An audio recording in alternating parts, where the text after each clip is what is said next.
আরে সরি দাদা, সরি। আমার খুব কপাল ভালো যে আপনি পুরুষ। আপনি যদি ওই মহিলাটার মতন অসভ্য মহিলা হতেন, তাহলে হয়তো এতক্ষণে আমাকে ভিডিও করে আমাকে ফাঁসিয়ে দেওয়া হতো, আর আমাকেও হয়তো আত্মহত্যার পথ বেছে হয়তো হয়তো মান সম্মানের খাতিরে।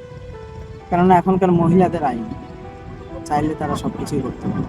একটা পুরুষ মানুষের জীবনকেও 1 সেকেন্ডে শেষ করার জন্য যথেষ্ট।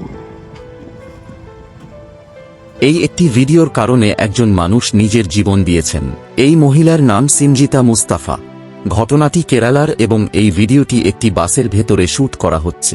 সেই একই বাসে 42 বছর বয়সী দীপক ভ্রমণ করছিলেন। তিনি একটি টেক্সটাইল কোম্পানিতে কাজ করতেন এবং পরিবারের একমাত্র উপার্জনক্ষম ব্যক্তি ছিলেন। তিনি জানতেন না যে এই বাসে ওঠা তার জীবনের শেষ যাত্রা হবে। এই মহিলা ভিডিও শ্যুট করছিলেন এবং দীপক তার উল্টো দিকে তাকিয়েছিলেন। মহিলাটি ভিডিও বানিয়ে দীপকের ওপর হেনস্থা এবং অশালীন আচরণের মিথ্যা অভিযোগ আনেন।